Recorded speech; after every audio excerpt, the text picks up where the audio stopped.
एडुकेनॉमिक्स में आपका स्वागत है, वेयर इकोनॉमिक्स मीट्स एजुकेशन। नमस्कार, गुड इवनिंग। क्या आप झारखंड से बीएड करना चाहते हैं और आपने एंट्रेंस एग्जाम का फॉर्म भी फिल कर दिया है, तो जो प्रीवियस ईयर क्वेश्चंस होते हैं वो आपके लिए बहुत ही इंपॉर्टेंट हो जाते हैं। आज हम लोग आपके लिए लेकर के आए हैं जो टीचिंग एप्टीट्यूड के प्रीवियस ईयर क्वेश्चंस है 2025 का, यानी कि लास्ट जो एंट्रेंस एग्जाम हुआ था उसका। ये आपका लेक्चर का पार्ट 1 वीडियो है और टोटल क्वेश्चंस इसमें आज हम लोग 20 क्वेश्चंस को डिस्कस करेंगे। जल्दी से देख लेंगे कि what we will learn today. आज हम लोग क्या सीखेंगे। तो यहाँ पर जो साइकोलॉजी ऑफ एटीट्यूड है, यानी कि दृष्टिकोण का जो मनोविज्ञान है, आपको उसके बारे में समझ में आ जाएगा। चाइल्ड सेंट्रिक पेडागोजी जो होते हैं, बाल केंद्रित शिक्षा शास्त्र, इसके बारे में भी आपको समझ में आएगा। टीचर्स प्रोफेशनलिज्म, यानी कि शिक्षक की व्यावसायिकता, टीचर अपने प्रोफेशन से किस तरह से होते हैं, उनका एटीट्यूड कैसा होता है, ये सभी चीजों के बारे में आपको विस्तृत से जानकारी प्राप्त होगी। और क्या है कि एजुकेशन इनिशिएटिव, उस तरह के शैक्षिक पहल जो शिक्षा के जगत में लिया जा रहा है, इनके बारे में भी आपको चीजें जो है समझ में आएगी, जानकारी मिलेगी। सोशल इमोशनल थ्योरीज, आपको वो सभी थ्योरीज भी जानने को मिलेगा जिसका इस्तेमाल होता है टीचिंग में, एजुकेशन के अंदर। तो ये जो है लेक्चर आपके लिए बहुत ही इंपॉर्टेंट हो जाता है। देख लेते हैं ये क्या है। तो टीचिंग एप्टीट्यूड्स के प्रीवियस ईयर के क्वेश्चंस है 2025 का जो एंट्रेंस एग्जाम हुआ था।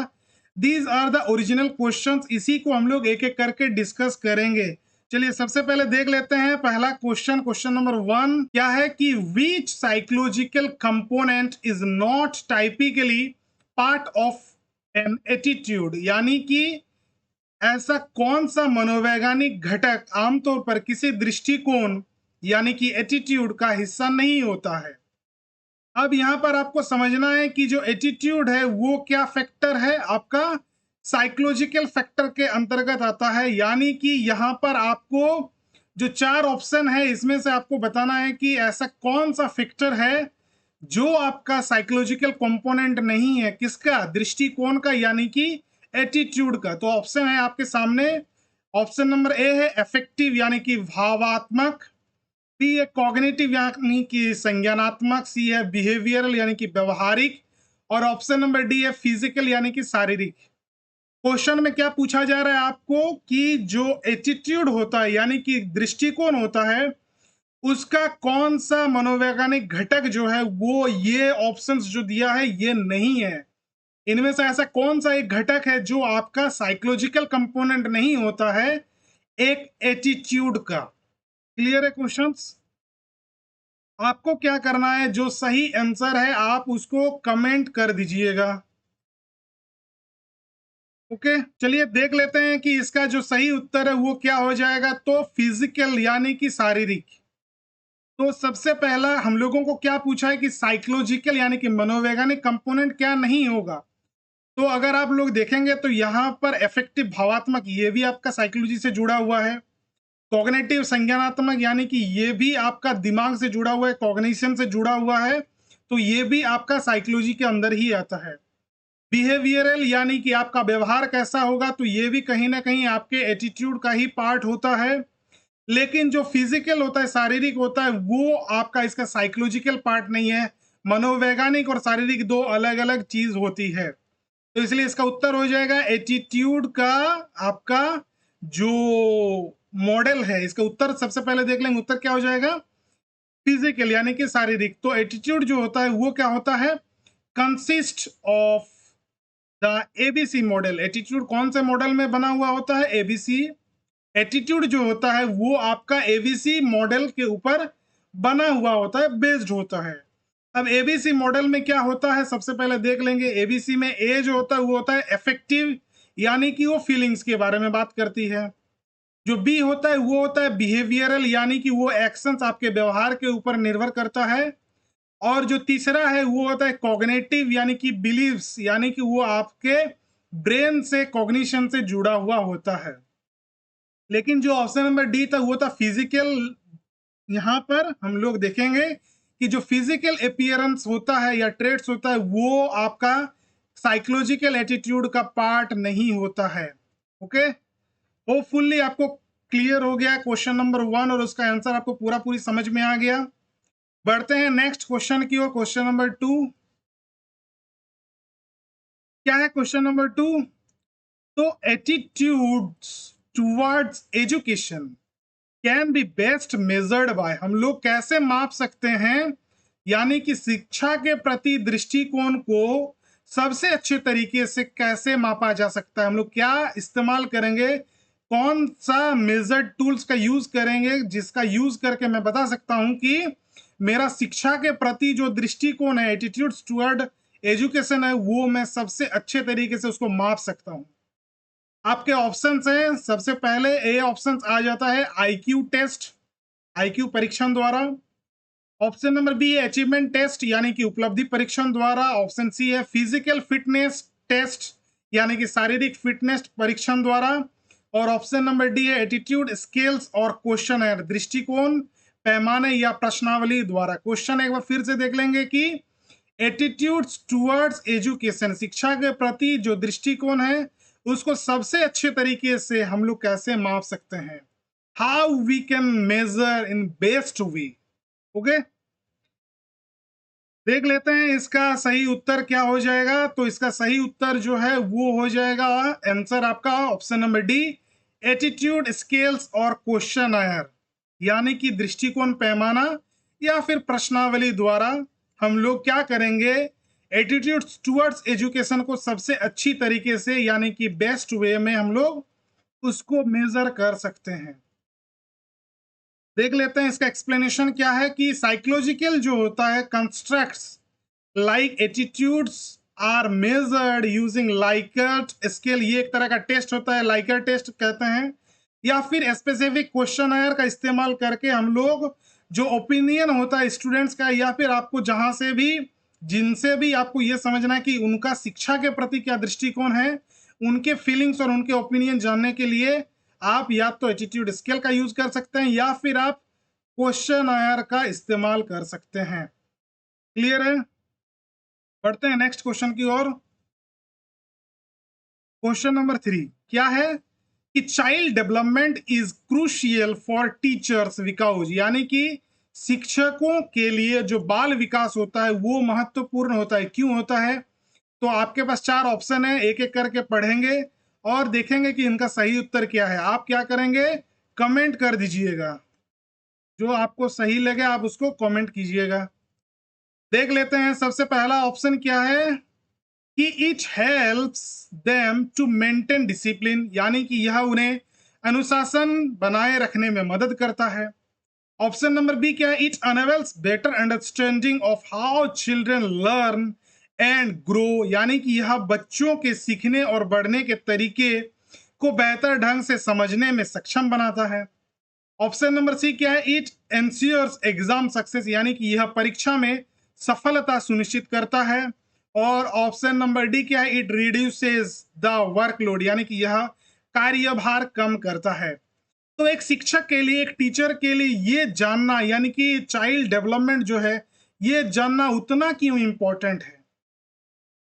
क्लियर है? क्वेश्चन समझ में आ गया आपको, ऑप्शन समझ में आ गया।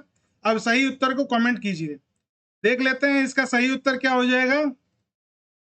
तो आंसर हो जाएगा option number B, it enables better understanding of how children learn and grow, यानी कि ये टीचर को किस लिए मदद करता है, ये शिक्षकों को ये समझने में मदद करता है, ये समझने में सक्षम बनाता है कि एक बच्चा जो है वो कैसे सीखता है और कैसे आगे बढ़ता है।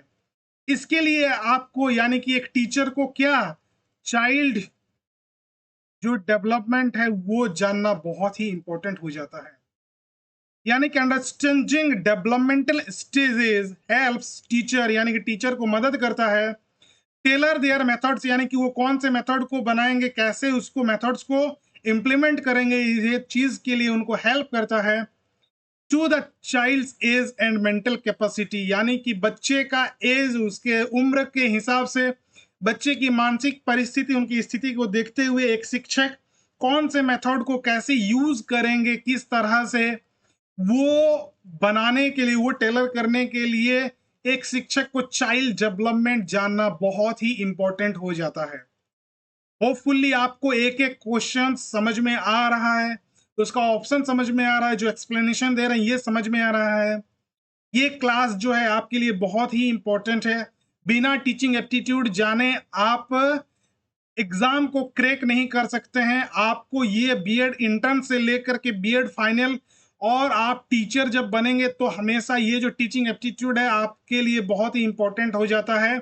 आपका हर एक पल में ये आपको साथ देने वाला है। तो आप एक एक क्वेश्चन को अच्छे से समझिए, डीपली समझिए, ताकि आपको ये आगे अच्छे से आप काम में ला सके, आप इंप्लीमेंट कर सके। बढ़ते हैं क्वेश्चन नंबर 4 की ओर। क्वेश्चन नंबर 4 क्या है? Which learning approach is best suited for young children. यानी कि यहां पर हम लोग यंग चिल्ड्रेन के बारे में बात कर रहे हैं कि कौन सा शिक्षण दृष्टिकोण सबसे उपयुक्त होगा। ठीक है, सुटेड, एप्रोप्रिएट। तो आपके पास ऑप्शंस है लेक्चर बेस्ड टीचिंग यानी कि व्याख्यान आधारित शिक्षण, रोट मेमोराइजेशन यानी रटना याद करना, ऑप्शन नंबर सी है रिपीटेशन ऑफ फैक्ट्स यानी कि तथ्यों की पुनरावृत्ति, और ऑप्शन नंबर डी है activity based and experiential learning यानी कि गतिविधि आधारित और अनुभवात्मक शिक्षण। आपको क्या करना है, पहले क्वेश्चन को रीड करना है और आप सबसे पहले आप देखेंगे कि क्वेश्चंस में क्या पूछ रहा है और उसके हिसाब से जो ऑप्शंस है पहले आपको वो पढ़ना है। तो क्वेश्चंस को मैं एक बार रिपीट करता हूं कि विच लर्निंग अप्रोच, इसमें से जो सीखने का विधि है, ओके, कौन सा सबसे ज्यादा बेस्ट है यंग चिल्ड्रन के लिए। ओके, अब ऑप्शन है आपके पास लेक्चर बेस्ड टीचिंग यानी कि व्याख्यान आधारित शिक्षण, रोट मेमोराइजेशन यानी कि रटना, रिपीटेशन ऑफ फैक्ट्स यानी कि तथ्यों की पुनरावृत्ति यानी कि आप एक चीज को बार बार पढ़ रहे हो, फिर activity based and experiential learning यानी कि गतिविधि आधारित और अनुभवात्मक शिक्षण। ओके, आप देखिए यहां पर आपको अगर इसका आंसर फाइंड करना है तो आप क्या करेंगे, वो यंग चिल्ड्रन को आप अपने जगह पे रखेंगे, आप खुद को देखेंगे कि इसमें से कौन सा सबसे बेस्ट होगा जो आप चूज करोगे। ओके, और उस हिसाब से आप जो है आंसर तक पहुंच सकते हैं। चलिए इसका सही उत्तर देख लेते हैं क्या होता है। तो इसका सही उत्तर है, आपका आंसर है ऑप्शन नंबर डी यानी कि activity based and experiential learning, गतिविधि आधारित और अनुभवात्मक शिक्षण। जो यंग चिल्ड्रन होते हैं वो लर्न बेस्ट, वो सबसे अच्छे तरीके से किसमें से सीख सकते हैं, लर्निंग बाय डूइंग यानी कि करके सीखना। किसी भी चीज को सीखने के लिए उस काम को वो करेगा तो उसमें वो जल्दी सीख पाएगा। And engaging their senses in activity, और उनके जो सेंसेस है उसको वो एक्टिविटीज में यूज करेगा। जब वो अपने सभी सेंसेस को एक्टिविटी में यूज करेगा तो ही वो सबसे अच्छे तरीके से बेस्ट वे में सीख सकता है एक यंग आपका चिल्ड्रन या फिर स्टूडेंट। क्लियर है? क्वेश्चन नंबर 4 आपका क्लियर हो गया। बढ़ते हैं नेक्स्ट क्वेश्चन की ओर। Question number 5, which of the following is not a professional responsibility of a teacher। यानी कि एक शिक्षक की व्यवसायिक जिम्मेदारी यानी कि प्रोफेशनल रेस्पॉन्सिबिलिटी, इनमें से जो ऑप्शन दिया है वो क्या नहीं है। एक टीचर को क्या करने की जरूरत नहीं है प्रोफेशनलिज्म के आधार पर। ऑप्शंस देख लेते हैं। ऑप्शन नंबर ए पर है प्रमोटिंग क्रिटिकल थिंकिंग यानी कि बच्चों में आलोचनात्मक सोच को बढ़ावा देना, ये बहुत पॉजिटिव पॉइंट है। सपोर्टिंग इमोशनल डेवलपमेंट यानी कि भावनात्मक विकास जो है उसका समर्थन करना, ये भी एक बहुत ही अच्छा पॉइंट है। प्रोवाइडिंग इंक्लूसिव एजुकेशन यानी कि समावेशी शिक्षा प्रदान करना, ये भी बहुत इंपॉर्टेंट हो जाता है। और एंश्योरिंग फेवरेटिज्म यानी पक्षपात सुनिश्चित करना, यानी कि स्टूडेंट्स के साथ आप क्या करेंगे, फेवरेटिज्म, पक्षपात करेंगे, किसी को बेस्ट बोलेंगे, किसी स्टूडेंट्स को आप बेस्ट बोलेंगे कि ये बेस्ट स्टूडेंट है, ही इज माई और सी इज माई फेवरेट, या फिर आप न्यूट्रल रहेंगे और टीचर जो होते हैं प्रोफेशनल जिस तरीके से आप रहेंगे उसको आप फॉलो करेंगे। ये है आपके सामने ऑप्शंस। आपको क्या करना है, इसमें से जो बेस्ट ऑप्शन है वो आपको बताना है। आप क्या कर सकते हैं, आप जो इसका सही उत्तर है उसको आप कमेंट भी कर सकते हैं। क्लियर है? देख लेते हैं इसका आंसर, उत्तर क्या हो जाएगा।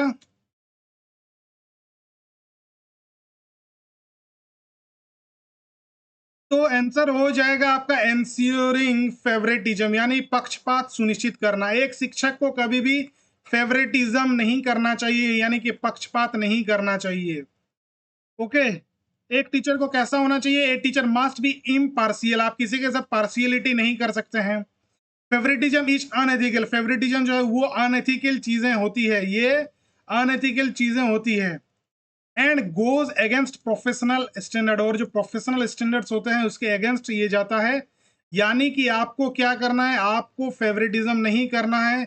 एक टीचर जब होंगे तो वो पक्षपात नहीं करेंगे। होपफुली आपको चीजें समझ में आ रही है। क्वेश्चन नंबर 5 जो है 5, ये आपको क्लियर हो गया होगा। बढ़ते हैं नेक्स्ट क्वेश्चन की और, question number 6, which of the following best reflects A teachers genuine interest in the profession, निम्नलिखित में से कौन सा पेशे में शिक्षक की वास्तविक रुचि की सबसे अच्छी प्रदर्शन होती है। यहाँ पर 4 ऑप्शन आपको दिए हुए हैं। ये चारों ऑप्शन पढ़ के आपको ये समझना है कि ये चारों ऑप्शन में सबसे अच्छा एक टीचर का जो जेन्युइन इंटरेस्ट होता है प्रोफेशनल, यानी कि उनकी जो आपका पेशा है, उनका जो प्रोफेशन है उसको लेकर के। क्लियर है। ऑप्शन नंबर ए हो गया रेगुलर अटेंडेंस इन स्कूल, अगर एक टीचर रेगुलर अटेंडेंस कर रहा है स्कूल में तो क्या वो उसके लिए आप बोल सकते हैं कि वो जेन्युइन इंटरेस्टेड है अपने प्रोफेशनल को लेकर के। Ability to complete the syllabus quickly, अगर वो पाठ्यक्रम को जल्दी जल्दी पूरा कर देते हैं, जल्दी से पूरा करते हैं, तो क्या ये दर्शाता है कि वो एक जेन्युइन इंटरेस्टेड पर्सन है अपने प्रोफेशनल से। ऑप्शन नंबर सी है continuous efforts to improve teaching method, यानी कि शिक्षण विधियों को बेहतर बनाने के लिए निरंतर प्रयास।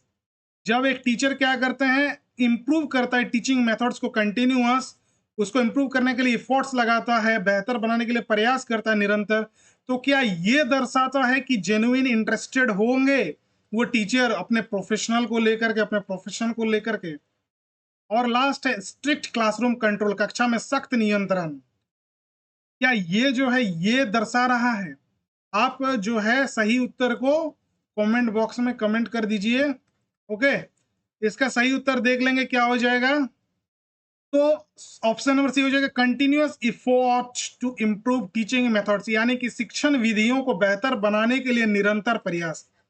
एक जेन्युइन टीचर जो अपने प्रोफेशन को लेकर के इंटरेस्टेड रहेंगे सही मायने में, तो वो क्या होंगे, वो हमेशा पैशनेट रहेंगे, हमेशा तत्पर रहेंगे क्या करने के लिए, वो अपना जो टीचिंग मेथड है उसको इंप्रूव करने के लिए हमेशा वो आगे रहेंगे, निरंतर वो प्रयास करेंगे। ठीक है। तो a passionate teacher is always a learner, वो हमेशा एक स्टूडेंट भी होता है। Constantly seeking better ways to help student understand, बच्चे कैसे समझ में आए बच्चे को, उसके लिए वो हमेशा क्या करते हैं, कंटिन्यूअस सीकिंग बेटर, वो हमेशा बेटर वे, अच्छा रास्ता ढूंढता रहता है कि मैं किससे कैसे और अच्छे तरीके से स्टूडेंट्स को मैं समझा सकता हूं। होपफुली आपको एनालिसिस समझ में आ रहा है। बढ़ते हैं नेक्स्ट क्वेश्चन की और, question number 7, what role does interest in teaching play in a teacher's professional growth, यानी कि शिक्षक के पेशेवर विकास में शिक्षण में रुचि की क्या भूमिका है। What role does interest in teaching play in a teacher's professional growth, यानी कि एक शिक्षक जो होता है वो अपने प्रोफेशन को लेकर के आपका जो इंटरेस्टेड रहते हैं अपने टीचिंग को लेकर के, वो किस हद तक आपका उसमें क्या भूमिका रहता है। एक शिक्षक की what role does interest in teaching play in a teacher's professional growth. देखिए सिंपल सी बात है कि एक शिक्षक का उसके जो टीचिंग है, यानी कि उसके जो शिक्षण है उनके प्रति उनका जो इंटरेस्ट है, उनका जो रुचि है, वो किस हद तक उनके प्रोफेशनल ग्रोथ को काम करता है। तो सबसे पहली बात तो कि अगर आपको जिस चीज में रुचि नहीं है और अगर आप वो कर रहे हैं तो आप अपना 100% उसमें देंगे नहीं। जब आप 100% उसमें देंगे नहीं तो वहां से आपका ग्रोथ भी 100% नहीं होगा। यानी कि एक टीचर को 100% ग्रोथ के लिए, प्रोफेशनल ग्रोथ के लिए उसका इंटरेस्ट जो है वो भी मैक्स टू मैक्स होना चाहिए, ज्यादा से ज्यादा होना चाहिए। चलिए ऑप्शंस देख लेते हैं। ऑप्शन नंबर ए है, it limits the scope of learning, यह सीखने के दायरे को सीमित कर देता है। It fosters life long learning and innovation, यह आजीवन सीखने और नवाचार को बढ़ावा देता है। It reduces the need for collaboration, यह सहयोग की आवश्यकताओं को कम करता है। और ऑप्शन नंबर डी है, इट इंक्रीजेज जॉब स्ट्रेस, यह नौकरी के तनाव को बढ़ावा देता है। ये चार ऑप्शन को पढ़ करके आपको जो सबसे बेस्ट ऑप्शन लगे वो हो जाएगा आपका आंसर। आप क्या करेंगे, क्वेश्चन नंबर 7 लिख करके कमेंट बॉक्स में आप जो सही उत्तर है उसको आप कमेंट कर सकते हैं। सही उत्तर देख लेंगे इसका क्या हो जाएगा। तो आपका ऑप्शन जो बी है क्या है कि it fosters life long learning and innovation, यह आजीवन सीखने और नवाचार को बढ़ावा देता है।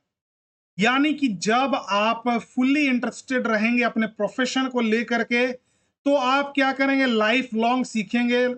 साथ ही आपका जो इनोवेशन है, आप नए नए नवाचार, नई नई चीजों को डिस्कवर करेंगे, नए चीजों को एड ऑन करेंगे ताकि आप अपने प्रोफेशनल में और आगे बढ़ सके।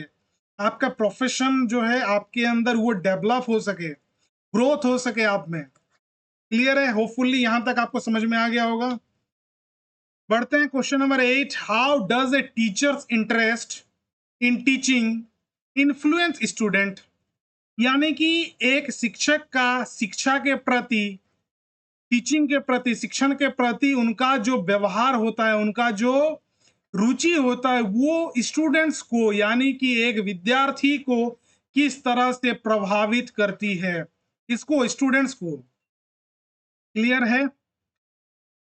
क्या बोल रहा है क्वेश्चन में कि एक शिक्षक का अपने शिक्षण यानी कि पढ़ाने के प्रति उनका जो इंटरेस्ट है, उनका जो रुचि है, वो स्टूडेंट्स को किस तरह से प्रभावित करता है। ये चार ऑप्शन देख लेते हैं क्या क्या है। ए नंबर पे, it makes them more obedient, यानी कि यह उन्हें अधिक आज्ञाकारी बनाता है। It increases their exam score automatically, यह उनके परीक्षा स्कोर को स्वचालित रूप से बढ़ाता है। इट रिड्यूसेस देयर होमवर्क, यह उनके होमवर्क को कम करता है। It creates a more engaging and supportive learning environment, यानी कि ये एक अधिक आकर्षक यानी व्यस्त और सहायक शिक्षण वातावरण बनाता है। कैसा इन्वायरमेंट? सपोर्टिव लर्निंग इन्वायरमेंट और मोर एंगेजिंग, यानी कि अधिक आकर्षक और व्यस्त क्लास को बनाता है। चारों ऑप्शंस आपको समझ में आ गया, क्वेश्चंस क्या पूछ रहा है वो समझ में आ गया। तो जो सही उत्तर है उसको आप कमेंट कर दीजिए और देख लेते हैं इसका सही उत्तर क्या हो जाएगा। तो आंसर हो जाएगा डी, यानी कि it creates a more engaging and supportive learning environment, यह अधिक आकर्षक, व्यस्त और सहायक शिक्षण ये सहायक शिक्षण वातावरण बनाता है। An enthusiastic teacher makes the classroom interesting with naturally motivates students to learn, यानी कि एक टीचर जब अपने प्रोफेशन, अपने टीचिंग को लेकर के वो इंटरेस्टेड रहेंगे तभी बच्चे क्या करेंगे, इन्फ्लुएंस होते हैं टीचर से, तो बच्चे को भी एक अच्छा इन्वायरमेंट मिल जाता है, एक सपोर्टिव इन्वायरमेंट मिलता है जहां पर वो ज्यादा एंगेज रह पाएंगे। तो वो ज्यादा चीजें मोर ज्यादा से ज्यादा चीजें यानी कि मैक्स टू मैक्स चीजें जो है उसको वो सीख सकेंगे। क्लियर है? बढ़ते हैं नेक्स्ट क्वेश्चन की ओर। Question number 9, a good leader in a classroom is one who, यानी कि कक्षा में एक अच्छा नेता वह होता है जो, यानी कि क्लासरूम में एक अच्छा नेता, एक अच्छा लीडर कौन होता है। चार ऑप्शन है आपके पास, क्या क्या। ऑप्शन नंबर ए है, एनफोर्सेस रूल्स स्ट्रिक्टली विदाउट एक्सेप्शंस, यानी कि बिना किसी अपवाद के नियमों को सख्ती से लागू करता है। क्या ये एक गुड लीडर है? ऑप्शन नंबर बी है, inspire and motivate student to participate actively, छात्र को सक्रिय रूप से भाग लेने के लिए प्रेरित और प्रोत्साहित करता है। ये एक गुड लीडर का क्वालिटी है। और ऑप्शन सी है वर्क्स इन आइसोलेशन, मतलब अकेले में काम करता है। क्या एक गुड लीडर जो क्लासरूम में होता है क्या वो अकेले में काम करते हैं? और ऑप्शन डी है इग्नोर्स स्टूडेंट्स ओपिनियन, यानी कि छात्रों की राय को नजरअंदाज करता है। क्या एक क्लासरूम के अंदर जो गुड लीडर होते हैं क्या उसका ये गुण होता है, यानी कि क्या उसका इस तरह से बिहेवियर होना अच्छा है कि जिसमें वो स्टूडेंट्स का जो ओपिनियन है उसको ही इग्नोर करे? होपफुली आपको ये क्वेश्चंस और उसके ऑप्शन सभी समझ में आ गया है। सही उत्तर देख लेंगे तो क्या हो जाएगा? Option number B, inspire and motivate students to participate actively, यानी कि छात्रों को सक्रिय रूप से भाग लेने के लिए प्रेरित और प्रोत्साहित करता है।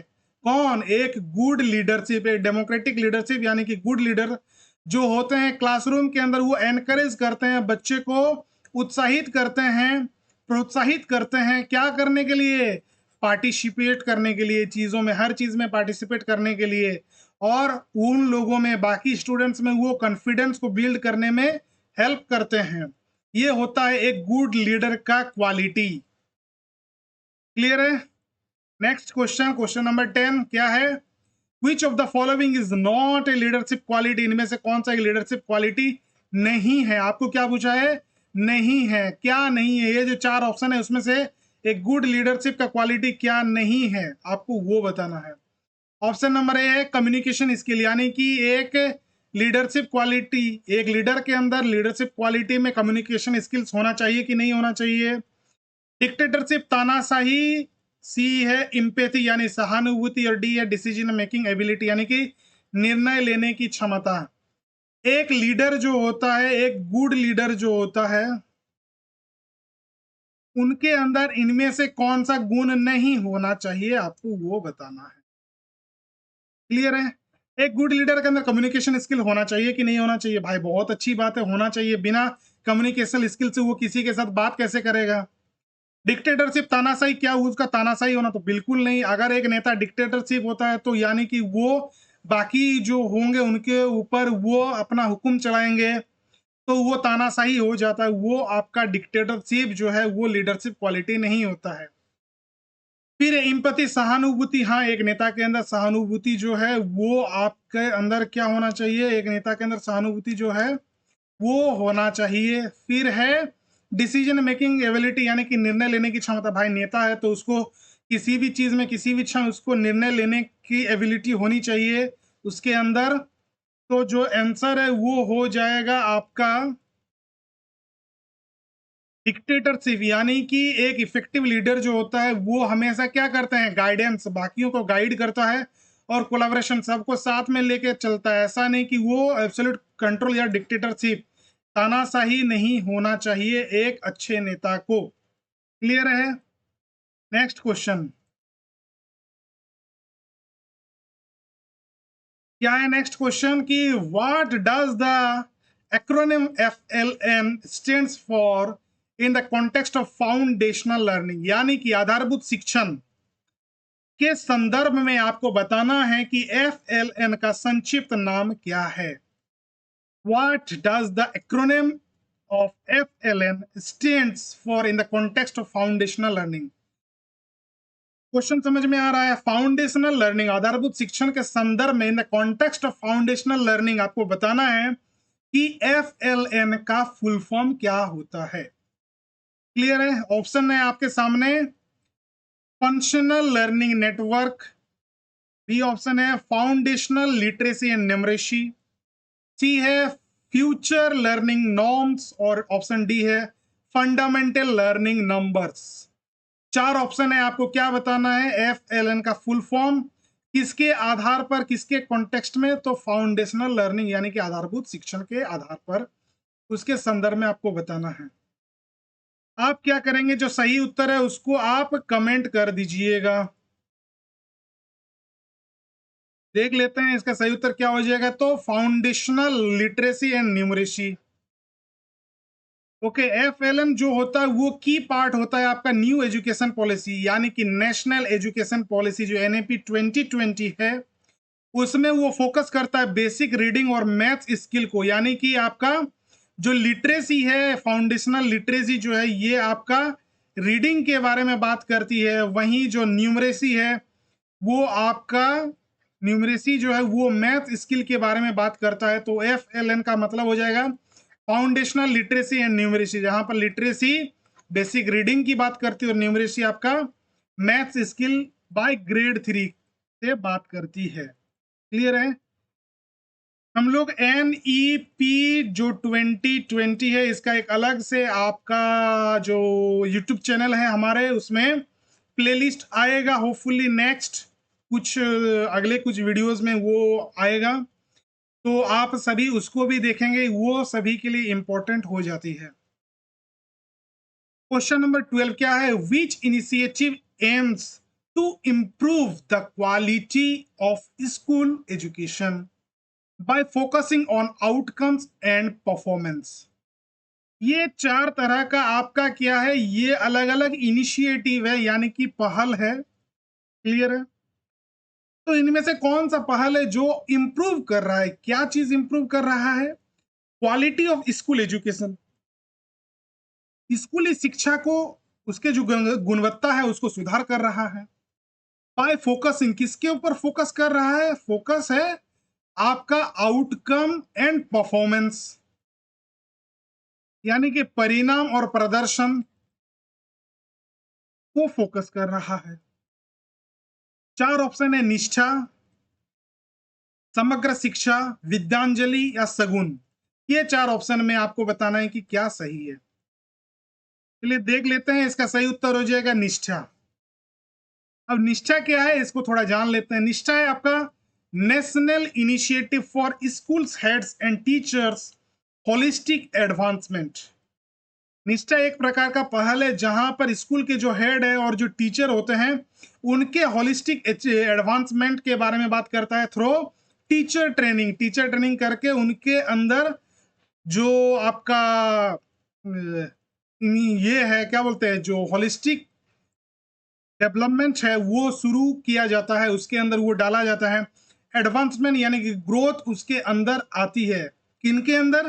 तो टीचर्स और जो हेड्स होते हैं उनको ये जो निष्ठा पहल है उनके अंतर्गत उनको वो टीचर्स को ट्रेनिंग दिया जाता है जो किस पर फोकस है? आपका improving learning outcome, learning outcome पर फोकस है। समझ में आ गया? चलिए बढ़ते हैं नेक्स्ट क्वेश्चन की ओर। Question number 13, which of the following is an initiative to train school teacher on 21st century skills and pedagogy? निम्नलिखित में से ऐसा कौन सा कौशल है, कौशल और शिक्षा शास्त्र पर स्कूल शिक्षकों को प्रशिक्षित करने का पहल है? ये क्या है? ये भी आपका अलग अलग तरह का इनिशिएटिव है, यानी कि पहल है। ऑप्शन देख लेंगे: दीक्षा, स्वयं, निष्ठा और प्रगति। और ये 4 ऑप्शन में आपको ये बताना है कि 21st सेंचुरी स्किल्स और पेडागोजी डेवलपमेंट करने के लिए टीचर्स के अंदर ये जो है आपका जो इनिशिएटिव है वो लिया गया था। कब? आपका 21st सेंचुरी में, मतलब अभी।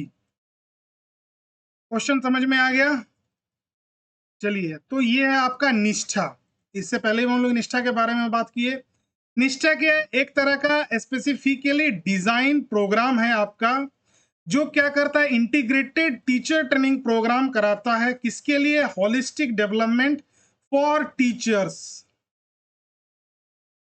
समझ में आ गया? चलिए आगे बढ़ते हैं नेक्स्ट क्वेश्चन की ओर। Question number 14, which of these contemporary challenge has significantly impacted school education globally in recent years? यानी कि इनमें से कौन सा चुनौती जो है, समकालीन चुनौती जो है, वो हाल के वर्षों में, यानी कि कुछ वर्ष पहले ही वैश्विक स्तर पर, यानी कि इंटरनेशनल ग्लोबली तौर पर स्कूली शिक्षा जो है उसको महत्वपूर्ण रूप से प्रभावित किया है? तो आपके पास 4 ऑप्शन, आपको बताना है कि ऐसा कौन सा चैलेंजेस आ गया था पिछले कुछ सालों में जो स्कूली शिक्षा को ग्लोबली बहुत ही इंपैक्ट किया है, बहुत ही प्रभावित किया है। आपके ऑप्शन है: डिफॉरेस्टेशन, वनों की कटाई, कोविड-19 पेंडेमिक, फिर है ग्लोबल वार्मिंग और है स्पेस एक्सप्लोरेशन, यानी कि अंतरिक्ष अन्वेषण। अगर आपको उत्तर मालूम है तो आप कमेंट बॉक्स में कमेंट कर दीजिए क्वेश्चन नंबर 14 करके उसके आंसर को। हम लोग देख लेते हैं इसका सही उत्तर क्या हो जाएगा। तो ये इसका सही उत्तर हो जाएगा कोविड-19 पेंडेमिक, यानी कि कोविड-19 महामारी। ये जो पेंडेमिक था वो क्या था आपका, जो है fourth school world wide to shift to remote learning, changing the education landscape forever. तो ये जो पेंडेमिक था ये स्कूली जो आपका शिक्षा है उसको बहुत ही हद से ज्यादा क्या किया था, आपका बहुत ही उसको प्रभावित किया था। बढ़ते हैं नेक्स्ट क्वेश्चन की और क्वेश्चन नंबर 15 क्या है, what is the primary aim of the national initiative for school heads and teachers holistic advancement, निष्ठा। क्लियर है? स्कूल प्रमुखों और शिक्षकों की समग्र उन्नति निष्ठा के लिए राष्ट्रीय पहल की प्राथमिक उद्देश्य क्या है? उसका प्राइमरी एम आपको बताना है। इसका प्राइमरी एम, ये जो निष्ठा है, ये जो निष्ठा पहल है उसका प्राइमरी एम क्या है? क्या है आपके पास? चार ऑप्शन है। एक है करिकुलम डिजाइन यानी कि पाठ्यक्रम डिजाइन करना, असेसमेंट रिफॉर्म मूल्यांकन सुधार, फिर है capacity building of teachers and school leaders, शिक्षकों और स्कूल नेताओं की क्षमता निर्माण, और D a student scholarship distribution, छात्र छात्रवृत्ति वितरण। क्या इस तरह का इनमें से कौन सा ऑप्शन जो है वो निष्ठा का प्राइमरी एम बन जाता है, आपको वो बताना है। तो सही उत्तर देख लेंगे क्या है। करेक्ट आंसर है capacity building of teachers and school leaders, शिक्षकों और स्कूल नेताओं की क्षमता निर्माण। निष्ठा क्या है? आपका जो स्कूल के जो आपका हेड्स है और जो टीचर्स है उसके अंदर क्या होता है, जो बिल्डिंग करते हैं कैपेसिटी को, कैपेसिटी बिल्डिंग के लिए ये पहल किया गया है।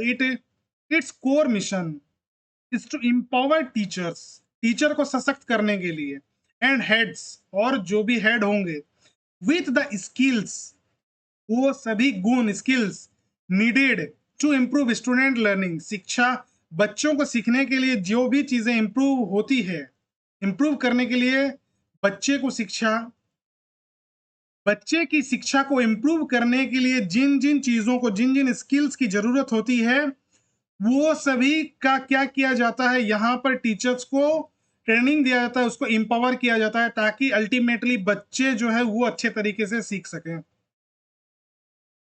आई होप आपको अभी तक के जितने भी क्वेश्चन है उसके सभी क्वेश्चंस, उसके ऑप्शंस, उसके एनालिसिस, उसके आंसर सभी कुछ समझ में आ रहा है। देख लेते हैं नेक्स्ट क्वेश्चन, क्वेश्चन नंबर 16 की ओर। According to Erikson the major social emotional task during school age क्या होती है? एरिक्सन के अनुसार स्कूली उम्र के दौरान प्रमुख सामाजिक भावनात्मक कार्य क्या है, आपको यह बताना है। बच्चे किन चीजों को लेकर के जूझते हैं, बच्चों के मन में ऐसी कौन सी समस्याएं जो होती है वो किसमें असमंजस की स्थिति में रहते हैं, आपको ये बताना है। आपके ऑप्शन है ऑटोनॉमी वर्सेस सेम यानी कि स्वायत्ता बनाम शर्म, इनिशिएटिव वर्सेस गिल्ड यानी कि पहल बनाम अपराध बोध, इंडस्ट्री वर्सेस इंफीरियरिटी यानी कि उद्योग बनाम हीनता, और ऑप्शन डी है आइडेंटिटी वर्सेस रोल कंफ्यूजन यानी कि पहचान बनाम भूमिका भ्रम।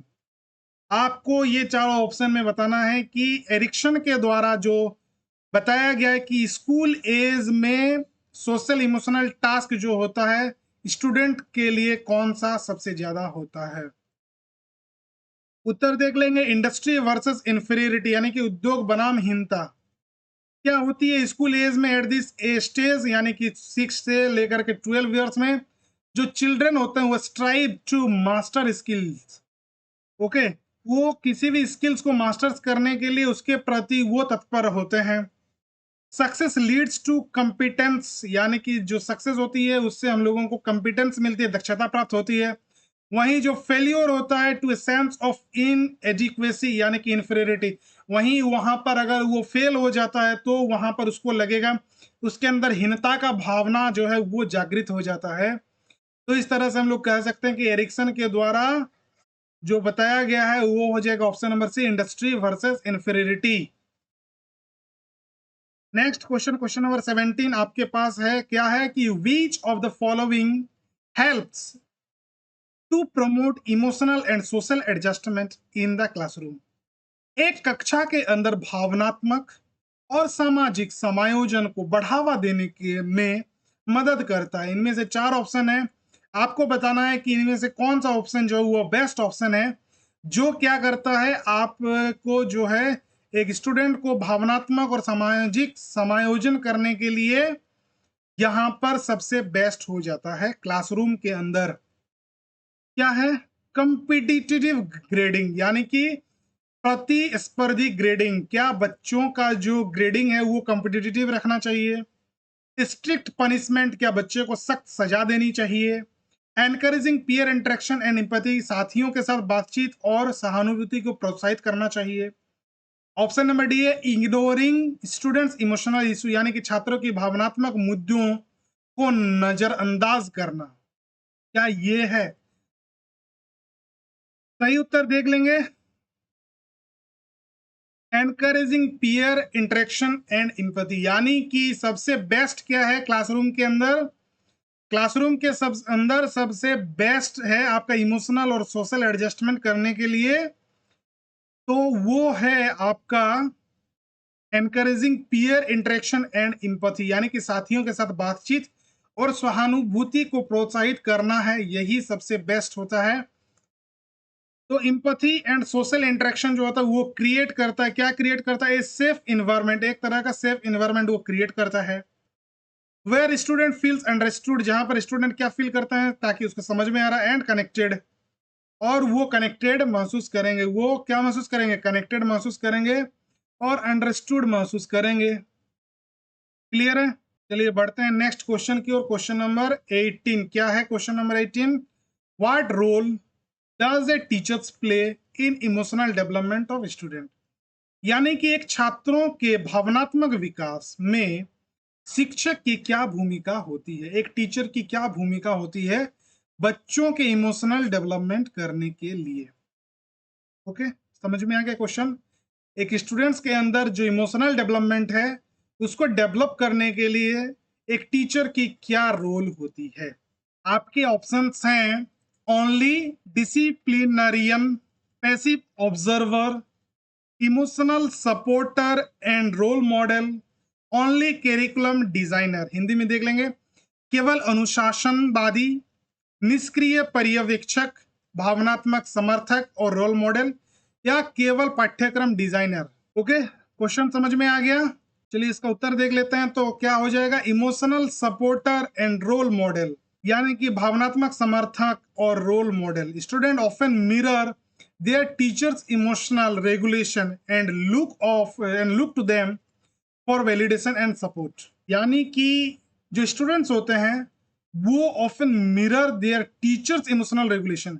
एक शिक्षक के अंदर जो इमोशनल रेगुलेशंस होते हैं उसका मिरर होता है स्टूडेंट्स, यानी कि ये आपस में इंटरलिंक है, टीचर का इमोशनल और स्टूडेंट का इमोशन। तो एक टीचर को कैसा होना चाहिए? इमोशनल सपोर्टर होना चाहिए, बच्चे के अंदर इमोशनल डेवलपमेंट कर पाएगा। बढ़ते हैं next question, question number 19, social learning theory relevant to social adjustment was proposed by, यानी कि सोशल एडजस्टमेंट से जुड़ी हुई जो सोशल लर्निंग थ्योरी है वो किसके द्वारा दिया गया है? सामाजिक समायोजन के लिए प्रासंगिक सामाजिक शिक्षण सिद्धांत जो है वो किसके द्वारा दिया गया है? यहाँ पर आपको चार साइकोलॉजिस्ट मिल जाएंगे, इनके बारे में आपको आगे भी पढ़ना है, और यहाँ पर जब आप एंट्रेंस लिखने जाओगे तो भी कुछ कुछ जो एजुकेशनिस्ट है उनके बारे में आपको जान लेना चाहिए। देख लेते हैं इसका उत्तर क्या हो जाएगा, वंडूरा। तो अल्बर्ट वंडूरा जो थे उनके थ्योरी जो है वो इंफेसाइज करते हैं, वो बताते हैं क्या कि people learn from one another, लोग जो है वो आपस में एक दूसरे से सीखते हैं। कैसे? बाया ऑब्जर्वेशन, या तो ऑब्जर्व करके, इमिटेशन यानी इनकी नकल करके, या फिर मॉडलिंग करके। ये सभी चीजों से वो क्या करते हैं? आपस में एक दूसरे से सीखते हैं। समझ में आ गया? ये आज की क्लास का लास्ट क्वेश्चन है, question number 20। What is the role of Diksha platform in school education? School education के हिसाब से स्कूली शिक्षा में जो है वो दीक्षा प्लेटफॉर्म जो है उसकी क्या भूमिका है, क्या रोल है? 4 ऑप्शन है आपके पास। क्या क्या? इशूइंग रिपोर्ट कार्ड, जो दीक्षा प्लेटफॉर्म है वो स्कूल एजुकेशन के लिए रिपोर्ट कार्ड बनाता है। मॉनिटरिंग स्कूल फाइनेंस, क्या स्कूल फाइनेंस को मॉनिटर करता है। Providing digital learning resources to teacher and student, यानी कि शिक्षकों और छात्रों को डिजिटल शिक्षण संसाधन प्रदान करना। और ऑप्शन डी हो जाता है आपका ऑर्गेनाइजिंग स्पोर्ट्स एक्टिविटी, यानी कि खेल गतिविधियों का आयोजन करना। तो सबसे पहले हम लोग देख लेंगे कि जो दीक्षा प्लेटफॉर्म है वो क्या है, किस लिए काम आता है। जब आप उसको जानेंगे तो ऑटोमेटिकली आपको समझ में आ जाएगा कि ये क्या काम करती है।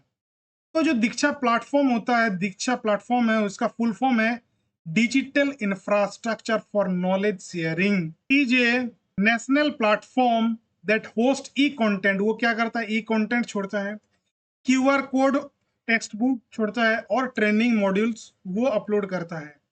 तो सीधा सीधी इससे समझ में आ रहा है कि ये क्या करता है, डिजिटल लर्निंग को जो रिसोर्सेज है उसको प्रोवाइड करता है टीचर्स और स्टूडेंट्स को। समझ में आ गया यहाँ तक? शिक्षकों और छात्रों को डिजिटल शिक्षण संसाधन प्रदान करना, ये काम करती है दीक्षा प्लेटफॉर्म। अगले वीडियो में हम लोग क्या देखेंगे, तो अगले वीडियो में जो ये टीचिंग एप्टीट्यूड का रेस्ट जो आपका 20 क्वेश्चन है और उसको हम लोग देखेंगे 2025 के पीवाईक्यूज जो है उस पर हम लोग फुल्ली मतलब फुल एनालिसिस करेंगे, चर्चा करेंगे।